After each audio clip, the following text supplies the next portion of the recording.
Justin Trudeau की दुर्गति अब शुरू हो चुकी है। अब लिबरल पार्टी के अंदर ही बड़े बड़े नेता ट्रूडो का इस्तीफा मांग रहे हैं। भारत पर बेबुनियाद आरोप लगाने के बाद तो जस्टिन ट्रूडो की लोकप्रियता में भारी गिरावट आनी शुरू हो गई है। उस पनागा और कैनेडियन वजीर आजम जस्टिन ट्रूडो को दहशतगर्द करार दिया जा रहा है। धमकियां दी जा रही है कि अगर कनाडा पीछे ना हटा तो 1 साल के अंदर भारत में कैनेडियन हाई कमीशन बचेगा ना ही कौंसल खाना महफूज रहेगा। कहा जा रहा है कि भारतीय सबमरीन कनाडा पर एटमी हमले कर देंगी और जो कनाडा भारत से 10,000 मील दूर है, भारत वहां पर भी सर्जिकल स्ट्राइक कर देगा। कनाडा की सड़कों पर जस्टिन ट्रूडो को लोगों ने ऐसी गालियां दी हैं जो हम आपको सुना भी नहीं सकते। और जो रिसेंटली अभी आजकल पोल भी रन किया गया है कि अगर आज इलेक्शन होते हैं तो उसमें जस्टिन ट्रूडो हार जाएंगे इलेक्शन। सिखों का बंदा मरा है, क्या सिखों ने इंडिया छोड़ दिया है? क्या सिखों ने अपनी हुकूमत के खिलाफ कोई एक्शन लिया है? क्या उन्होंने कोई तहरीक चलाई है? उनको तो पता है ना किसने मारा है। 26 दफा एक्सट्रेडिशन की 26 केसेस इंडियन गवर्नमेंट जो है वो कह चुकी है 26 लोगों के बारे में कैनेडियन गवर्नमेंट को कि उनको एक्सट्राडाइट किया जाए। जाहिर सी बात है, जो सुपर ताकतें हैं उनसे तो हजम नहीं हो रहा ना कि इंडिया ऊपर जा रहा है, ठीक है, उनसे तो हजम नहीं हो रहा। जाहिर सी बात है, कोई ना कोई वो इशू उठाएंगे, कोई ना कोई, मगर अब इंडिया को फर्क पड़ने वाला कुछ भी नहीं है। मौलवी साहब, आप एक बात बताइएगा, मुझे क्या लगता है कि पावर में कौन ज्यादा मुल्क ज्यादा स्ट्रॉन्ग है, हम या फिर हिंदुस्तान? क्या लगता है आपको? मैं तो स्टडी करता हूँ। इंडिया की माइनॉरिटीज आज तक आई है पाकिस्तान में। कोई मुसलमान बता दे रिफ्यूजीज कैंप के अंदर रह रहा हो कि मैं इंडिया का माइनॉरिटी था, मुझे हक नहीं था, मैं भाग के पाकिस्तान आ गया, कोई आया? बताएं। देखिए वो क्यों आएंगे? यहाँ पे जो पाकिस्तान के जो लोग हैं वो यहाँ से बाहर भाग रहे हैं, ठीक है, क्योंकि यहाँ के हालात ऐसे हैं। यहाँ पे तो किसी का बांग्लादेश का वीजा लग जाए वो कहेगा मैं वहाँ चला जाऊँ। नमस्कार दोस्तों, आपने देखा कि कैसे इंट्रो में जस्टिन ट्रूडो को जमकर गालियां पड़ रही हैं। खुद कनाडियन लोग ही जस्टिन ट्रूडो को गाली दे रहे हैं। वहीं आपको बता दें कि जस्टिन ट्रूडो ने एक ऐसा विवादित बयान दिया है जिसको लेकर पूरी दुनिया जस्टिन ट्रूडो को काफी ज्यादा भला बुरा कह रही है। लेकिन ये जस्टिन ट्रूडो खालिस्तानियों को सपोर्ट करने के लिए कोई कमी नहीं छोड़ रहा है। वहीं आपको बता दें कि जबकि भारत ने इन खालिस्तानियों को आतंकवादी घोषित कर दिया है, फिर भी जस्टिन ट्रूडो उन खालिस्तानियों को सपोर्ट करता है। लेकिन आपको बता दें कि ये जस्टिन ट्रूडो इसलिए सपोर्ट करता है क्योंकि इसका पॉलिटिकल नाता है खालिस्तानियों के साथ, और खालिस्तान वाले इन्हें प्राइम मिनिस्टर बनाने के लिए काफ़ी ज़्यादा अहम योगदान दिया है, जिसके वजह से जस्टिन ट्रूडो इन खालिस्तानियों को सपोर्ट कर रहा है। लेकिन इसकी यही हालत हो गई है कि इसी के देश वाले इसको हटाने तक की मांग कर रहे हैं। कनाडा के एनएसए ने जून और अगस्त में भारत का दौरा किया था इसी रेफरेंस के साथ। बात तो अब निकली है। उसके बाद यह भी बताया जा रहा है कि जब जस्टिन ट्रूडो जब गए भारत G20 के दौरे में, उन्हें प्रेसिडेंशियल स्वीट ऑफर किया गया, लेकिन वो किसी छोटे कमरे में रहे। फिर उनका जहाज खराब हुआ तो उनको मोदी जी का प्लेन था उनका, वो ऑफर किया गया, लेकिन उन्होंने वो भी रिफ्यूज किया। तो भारतीय बयानिया ये भी है कि शायद ये उसी वक्त से कोई मूड बन रहा था उनका कि जाके मैंने कुछ चीज ब्रेक डाउन करनी है कनाडा के अंदर। अब कनाडा के अंदर उनके हालात क्या है? लिबरल पार्टी जो है वो खुद बिलोंग करते हैं लिबरल पार्टी से, लेकिन उनकी आप पास खुद इतनी सीटें मौजूद नहीं हैं, और उन्हें साथ जगमीत जो है उनकी सपोर्ट जरूरत है। वो उनकी पार्टी का नाम न्यू डेमोक्रेटिक पार्टी है। उनके पास तकरीबन लगभग 25 MP हैं, उनकी सपोर्ट के साथ आए हैं, और वो he is a Khalistani sympathiser. भाई किसी पे इल्जाम लगाने से पहले सोचें कि समझ के बात कर रहे हैं। उसने कनाडा प्राइम मिनिस्टर ने पहले गलत काम किया कि उनके सफारतकार को बाहर निकाल दिया, ठीक है, गलत काम किया। अभी जब इंडिया से कनाडा के लोग कमा रहे हैं, इंडियन इतने लोग पढ़ने जा रहे हैं, ठीक है, कनाडा में जाए, और कनाडा में काफ़ी सिख कम्युनिटी है, ठीक है, और जितने भी सिख हैं जो मतलब है कि उसको उग्रवादी इंडिया वाले कहेंगे, जितने भी मतलब है कि जो खालिस्तान की तरीक वाले हैं, सारे कनाडा में जाके पनाह लेते हैं, ठीक है, और किसी मुल्क में नहीं लेते।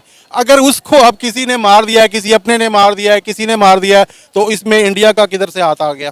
ठीक है, ऐसे तो जो भी मरेगा आपको, जिस तरह आप शोर मचाया जा रहा है ये इंडिया, भाई इंडिया तो इस टाइम तरक्की कर रहा है। इंडिया को इन चक्रों में नहीं पड़ा हुआ क्योंकि लोगों के साथ लड़े और एक दो बंद, इंडिया क्यों अपना बंदा मरवाएगा? जस्टिन ट्रूडो की कल प्रेस कॉन्फ्रेंस थी, उन्होंने बोले उन्होंने अब वो स्टैंड उनका ये है कि वो कहते हैं हमारे पास एविडेंस मौजूद है, कुछ काले हैं, हमारे पास कम्युनिकेशन है, कुछ हमारे पास शवाहिद मौजूद हैं। और यहाँ पे ये भी एक खबर आ रही है कि I5 जो कंट्रीज जिनके साथ उनका रिलेशनशिप जो एक उनका पैक्ट है, उनमें से एक कंट्री जो है उनके पास किसी इंडियन डिप्लोमेट की कोई काले या शवाहिद मौजूद है, और they are cooperating with them. अब बात यहां तक है।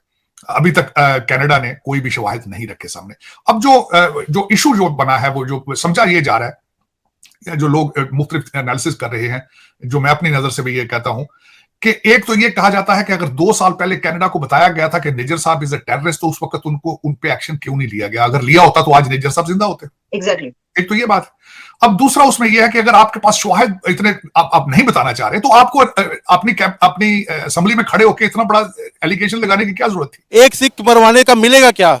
ये तो कॉमन सेंस की बात है ना। अगर एक सिख उसने 2-3 लीडर मार भी दिए, बल मैं कहता हूं कि अगर वो लोग कहते हैं जी इंडिया ने मरवाया है, तो इंडिया को उसको मरवाने से मिलेगा क्या? उनको क्या फर्क पड़ता है कि 2-4 लीडर फड़क भी जाएं? इंडिया को क्या फर्क पड़ता है? सर अभी तो ये सारा मुद्दा जो है कनाडा वाले जो है इंडिया पर ही डाल रहे हैं, इंडिया को इसका जिम्मेदार ठहरा रहे हैं, लेकिन इंडिया ने इस इल्ज़ाम को मुस्तरद कर दिया है। उन्होंने कहा जी हमारे इससे कोई ताल्लुक वास्ता नहीं। इंडिया इस पर एक्शन लेते हुए उनके सफारतकार को भी मुल्क छोड़ने का कह दिया और साथ ही साथ जितने भी कैनेडियंस हैं उनके वीज़ाज वक्ती तौर पर सस्पेंड कर दिया। मतलब कोई भी कनाडा से फिलहाल इंडिया नहीं आ सकता।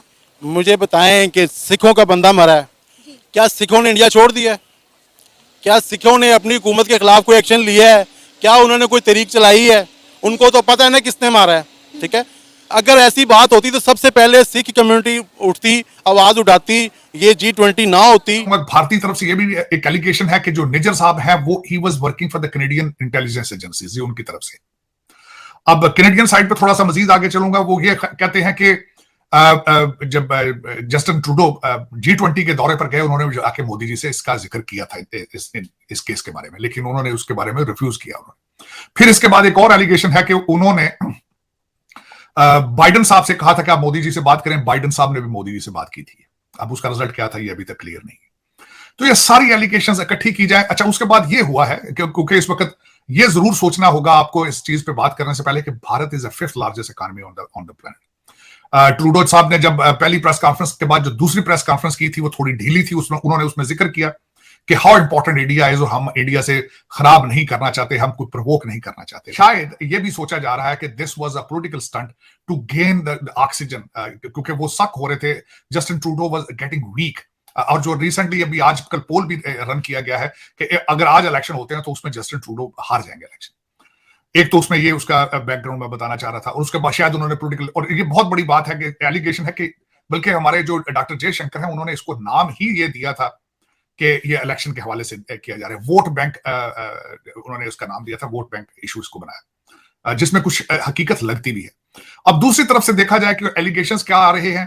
एलिगेशंस ये आ रहे हैं कि निज्जर साहब कौन थे।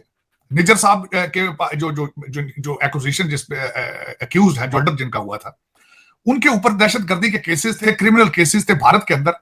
वो जमानत पर रिहा हुए और एक जाली पासपोर्ट बनाकर वो कनाडा आ गए। जी हाँ दोस्तों, जैसा कि आपने वीडियो में देखा कि कैसे पाकिस्तानी मीडिया ही नहीं बल्कि पूरी दुनिया इन खालिस्तानियों को सपोर्ट करने वाले यानी कनाडाइन प्राइम मिनिस्टर जस्टिन ट्रूडो को जमकर ट्रोल कर रही है, लेकिन जस्टिन ट्रूडो बाज नहीं आ रहा है। वहीं आपको बता दें कि ये खालिस्तानियों को सपोर्ट करने के लिए कोई कमी नहीं छोड़ा, जिसके वजह से इन खालिस्तानियों के वजह से खुद नाकाम होता जा रहा है और पूरी दुनिया जस्टिन ट्रूडो को लेकर काफ़ी ज़्यादा ट्रोल कर रही है। वहीं आपको बता दें कि कनाडा के खुद निवासी ही जस्टिन ट्रूडो को गाली दे रही है और जस्टिन ट्रूडो को काफ़ी ज़्यादा भला बुरा कह रही है कि तुमने भारत के खिलाफ ऐसा क्यों भड़काऊ बयान दिया।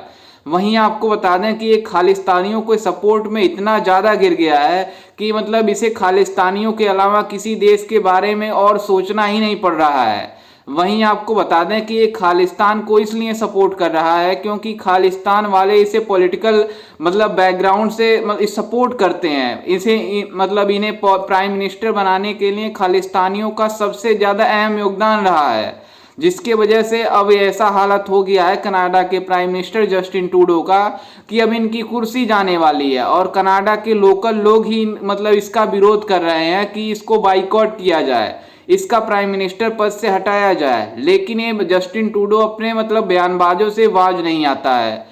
वहीं आपको बता दें कि अमेरिका भी इन कनाडा प्राइम मिनिस्टर को काफ़ी ज़्यादा भला बुरा कहा है कि तुमने ऐसा बिना सबूत के भारत के खिलाफ ऐसा बयानबाजी क्यों किए थे, जिसको लेकर जस्टिन ट्रूडो का कहना था कि हमारे पास अहम सबूत हैं, लेकिन भारत इनसे सबूत मांग रहा है। अगर इन कनाडा के प्राइम मिनिस्टर जस्टिन ट्रूडो अगर ये सबूत भारत के खिलाफ नहीं देते हैं तब इन्हें के ऊपर अंतर्राष्ट्रीय कोर्ट में मतलब इनके खिलाफ जाया जाएगा, जिसके वजह से जस्टिन ट्रूडो को पता चलेगा कि भारत की कितनी औकात है।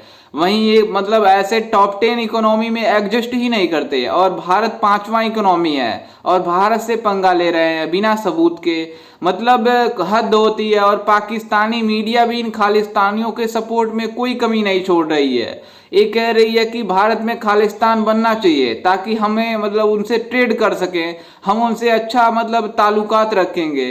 दरअसल आपको बता दें कि ये पाकिस्तान वाले खुद अपने घर के नहीं सपोर्ट करते हैं, तो ये मतलब दूसरे देशों के साथ कैसे संबंध बना पाएंगे। खैर, इस पर आपकी क्या राय है और आपको क्या लगता है कि मतलब इन खालिस्तानियों को खत्म करना चाहिए पूरी तरह से या नहीं? खालिस्तानियों को चुन चुन कर मारना चाहिए कनाडा से और जस्टिन ट्रूडो को कुर्सी से उठाकर फेंक देना चाहिए? हमें अपनी राय कमेंट में जरूर दीजिएगा कि इस पर आपकी क्या राय है। मिलते हैं किसी अन्य वीडियो में, तब तक के लिए जय हिंद, वंदे मातरम।